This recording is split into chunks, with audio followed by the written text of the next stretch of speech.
மத்தேயு அதிகாரம் 28. ஓய்வு நாள் முடிந்து வாரத்தின் முதலாம் நாள் விடிந்து வருகையில் மகதலேனா மரியாளும் மற்ற மரியாளும் கல்லறையை பார்க்க வந்தார்கள். அப்பொழுது பூமி மிகவும் அதிரும்படி கர்த்தருடைய தூதன் வானத்திலிருந்து இறங்கி வந்து வாசலில் இருந்த கல்லை புரட்டி தள்ளி அதன் மேல் உட்கார்ந்தான்.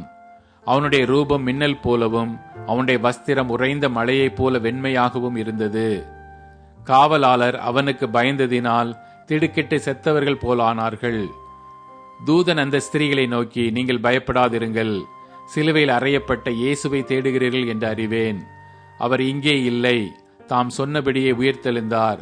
கர்த்தரை வைத்த இடத்தை வந்து பாருங்கள். சீக்கிரமாய் போய் அவர் மரித்தோரிலிருந்து எழுந்தார் என்று அவருடைய சீஷர்களுக்கு சொல்லுங்கள். அவர் உங்களுக்கு முன்னே கலிலேயாவுக்கு போகிறார், அங்கே அவரை காண்பீர்கள். இதோ உங்களுக்கு சொன்னேன் என்றான். அவர்கள் பயத்தோடும் மகா சந்தோஷத்தோடும் கல்லறையை விட்டு சீக்கிரமாய் புறப்பட்டு அவருடைய சீஷர்களுக்கு அறிவிக்க ஓடினார்கள். அவர்கள் அவருடைய சீஷர்களுக்கு அறிவிக்க போகிற போது இயேசு தாமே அவர்களுக்கு எதிர்பட்டு வாழ்க என்றார்.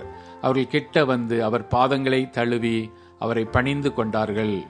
அப்பொழுது இயேசு அவர்களை நோக்கி, பயப்படாதிருங்கள், நீங்கள் போய் என் சகோதரர் கலிலேயாவுக்கு போகும்படி அவர்களுக்கு சொல்லுங்கள், அங்கே அவர்கள் என்னை காண்பார்கள் என்றார்.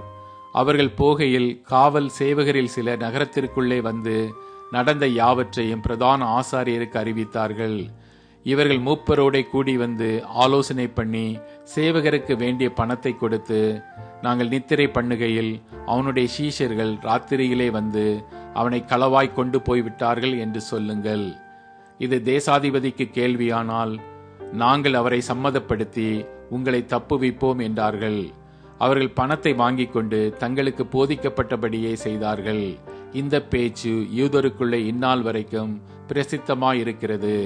11 சீஷர்களும் கலிலேயாவிலே இயேசு தங்களுக்கு குறித்திருந்த மலைக்கு போனார்கள். அங்கே அவர்கள் அவரை கண்டு பணிந்து கொண்டார்கள்.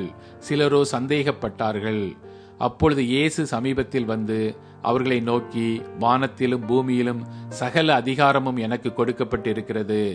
ஆகையால் நீங்கள் புறப்பட்டு போய் சகல ஜாதிகளையும் சீஷராக்கி பிதா குமாரன் பரிசுத்த ஆவி நாமத்திலே அவர்களுக்கு ஞானஸ்நானம் கொடுத்து, நான் உங்களுக்கு கட்டளையிட்ட யாவையும் அவர்கள் கை கொள்ளும்படி அவர்களுக்கு உபதேசம் பண்ணுங்கள்.